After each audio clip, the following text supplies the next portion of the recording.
Hello everyone, I am Neel Kamal और आज हम लोग क्लास 8 का chapter number 5 history when people revolt 1857 and after इस चैप्टर को पढ़ेंगे। तो ये चैप्टर बहुत ही अहम चैप्टर है, बहुत ही इम्पोर्टेंट चैप्टर है बच्चों। और इसे हम लोग स्टार्ट करने के पहले हम लोग फिगर डिस्कस करते हैं कि ये देखिए इस फिगर में क्या लिखा हुआ है। फिगर 1 में कि सिपाही and peasants gather forces for the revolt that spread across the plains of north India in 1857। कि सिपाही और किसान इकट्ठे होकर उन्होंने रिवोल्ट किया और वो रिवोल्ट जो है पूरे उत्तरी भारतीय मैदानी इलाकों में फैल गया। और यह बात है 1857 ईस्वी की। तो जाहिर सी बात है कि दिमाग में आएगा कि आखिर क्यों सिपाहियों ने और किसानों ने विद्रोह किया। तो इसके लिए हम लोग उन पॉलिसीज को जिम्मेवार मानते हैं जो कॉलोनियल पीरियड में ब्रिटिशर्स ने यहाँ पे इंट्रोड्यूस की। तो सबसे पहले हम लोग देखते हैं policies and the people. In the previous chapters you looked at the policies of the east India company and the effect they had on different people, Kings, queens, peasants, landlords, tribals, soldiers were all affected in different ways. You have also seen how people resist policies and actions that harm their interest or go against their sentiments. तो previous chapter अभी तक हम लोगों ने जो पढ़ा है उसमें हम लोगों ने उनकी पॉलिसीज़ के बारे में पढ़ा है।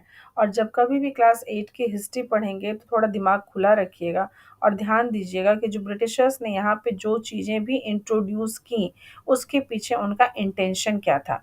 तो यहाँ पे जब हम लोग देखेंगे कि प्रीवियस चैप्टर में उन्होंने बहुत सारे लॉज ऐसे बनाए थे, बहुत सारे कानून ऐसे बनाए थे जिससे सभी प्रभावित थे, सभी सोशल ग्रुप, जितने भी सोशल ग्रुप्स थे वो सभी प्रभावित हो रहे थे।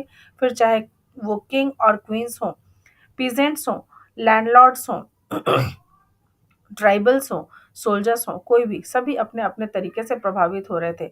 और ये भी बात हुई कि ये सभी, इन सभी ने जहाँ पे इनका इंटरेस्ट हार्म हो रहा था, इन सभी ने उसके खिलाफ आवाज़ भी उठाई। लेकिन होता है ना कि अकेला चना भाड़ नहीं फोड़ता। ये सभी अपनी अपनी लड़ाइयाँ लड़ रहे थे तब तक सफल नहीं हुए। लेकिन 1857 की क्रांति आते आते इन्हें समझ में आ चुका था कि हमारा जो कॉमन एनिमी है वो है ईस्ट इंडिया कंपनी। क्योंकि थोड़ा सा पॉलिसीज हम लोग डिस्कस कर लेते हैं, किंग्स और क्वींस क्यों नाखुश थे। तो आपको ध्यान होगा कि लॉर्ड डलहौजी ने डॉक्ट्रिन ऑफ लैप्स इंट्रोड्यूस किया था, जिसके तहत उसने बहुत सारे देसी राजे रजवाड़ों को या प्रिंसली स्टेट जिसे हम कहते हैं उसे हड़प लिया था, उस पर कब्जा कर लिया था, एनेक्स कर लिया था।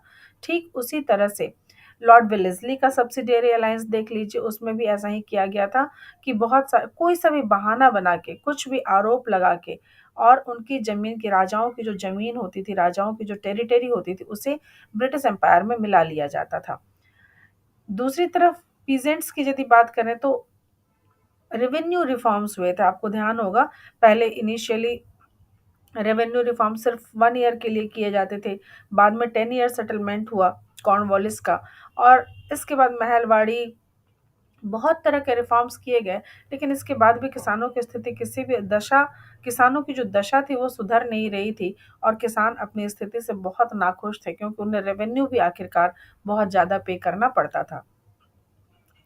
लैंडलॉर्ड्स यानी जमींदार इसलिए नाखुश थे क्योंकि कई मामलों में इनकी जमींदारी छिन गई थी। ट्राइबल्स इसलिए नाखुश था क्योंकि जो आदिवासी थे, जो उनकी सदियों से जिन जमीन पे, सदियों से जिन जंगलों पे उनका अधिकार था, तो उन्हें अधिकार विहीन कर दिया गया था और उनको उनकी ही जमीन से बेदखल कर दिया गया था। और सोल्जर्स भी नाखुश थे। तो सभी सोशल ग्रुप्स जो थे वो ब्रिटिश ईस्ट इंडिया कंपनी से नाखुश थे। पर ये सभी अपनी अपनी लड़ाई जब तक लड़ते रहे तब तक किसी को भी सफलता नहीं मिली।